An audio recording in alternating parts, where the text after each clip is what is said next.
I'm DM Sleeper. That's 100% a legit name that I was given at birth.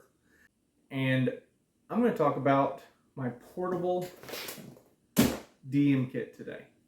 Maybe it'll help you craft your campaign.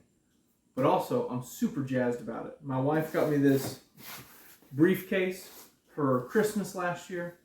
And what we have over here, we have the Dungeon Tiles Reincarnated. I got these for like 30% off. And they're awesome. I have, dungeons, and I have, city, and I have the wilderness, and it's massive, and that's not even minis. And here, I have everything. I have dice, I have character sheets, I have terrain, everything I need to run a game anywhere, anytime, right away. I'm a notorious overpacker, overplanner, overprepper, and so the fact that I can fit everything I could need right here is huge. And this is an Engpow, E-N-G-P-O-W, if you want to get that. I'm not sponsored by anything I hawk on this channel. I wish I was. I'd make so much more money. But I just really dig the stuff that I have, and I want you guys to know about it in case it helps you. First thing I have, pencils, mechanical pencils, and a bunch of them. I forgot these last time. I only recently put these in my case, and I forgot them last time I went out to run D&D for a group outside my home. So I was kicking myself. Pencils for your players, because, they don't pack, they don't prep, they're just going to show up for a good time. Bring them something to write with.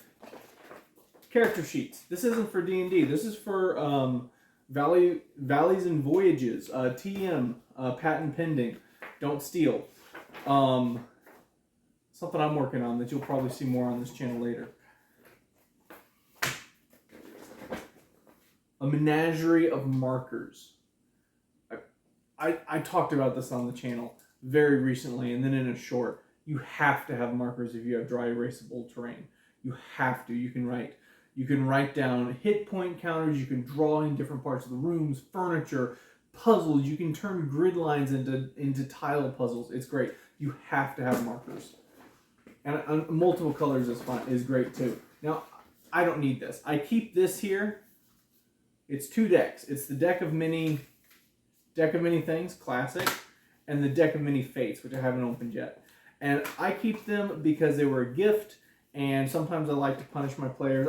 Tempt my players, and let them tempt fate a little, as it were. I also have this large playable space here, which really, there's an argument that this is all I need. I actually have way more than this for terrain, and I either don't need this or don't need all the other stuff I have, but I like the other stuff I have. So I'm not getting rid of this just yet, though, or rather, I'm not getting rid of it in favor of just this quite yet. But it's nice because what I have in my portable terrain case is I have these file folders here that I just keep all that in. And the next thing I keep in my file folders, player characters. I have, between Wanderer's Emporium and GTG Minis, so many player characters. And my theory was, people can come into my table and they can play anything they want. Do you want to be a construct fighter? You can be a construct fighter. Problem is, I have Tabaxis, I have Kenku, I don't have Aarakocras, I don't have Hairfolks, I don't have so many things that people want to play as at my table. So there's really a very limited amount of options to what I can let people play as, but they're not that limited. I really have a whole bunch of players here, and this is a mixture of Wanderer's Emporium, a few from Dragonbane compatible minis. You see those guys here. They're not double-sided. They have the same art on both sides, which I always think that's a kind of a minus. I pass these around at the start of every session and let people pick out their players, and if they didn't bring their own mini, which some of my players do, this is just an awesome time for them to like your character my customization screen at the start of a video game. It's just a great way to get started and to get into character and to get a feel for the world, especially if they're new for D&D. This can give them ideas for the type of player they want to play, the type of character they want to be, who they want to inhabit this world as. Dice tray. with custom art. It's a custom art dice tray, I promise. Of course, my 3-year-old did the custom art. So. Dice. Enough for the whole table. Mostly I just pass around D20s. And my buddy of mine gave me a bunch of these Magic the Gathering dice that he didn't need, so I keep them in there. Because the homebrew system, patent pending TM, that I'm working on right now is just the D20. There's no other dice involved. So a bunch of D20s is what I need when I run most of my games for newer players. And then what do I have? What do I have for my terrain? Well, first of all, I have a baggie full of loot between gold and chests and inspiration points. This baggie has all of my chests. These little sandwich baggies have been a huge time saver, huge space saver. Now I have all my outdoor terrain. All of my outdoor terrain is sorted into this bag, from rivers to logs to swamps to rocks to holes to bushes, campfires. It's all right here. I need to remove this. This is that Animal Monsters minis I reviewed a while back. And I threw them in here because they're flat and they fold up small, and I don't have any dinosaurs in the other ones. But these are not my favorite minis, but I have them here just in case. I have small monsters. Human-sized and smaller monsters are all in this bag.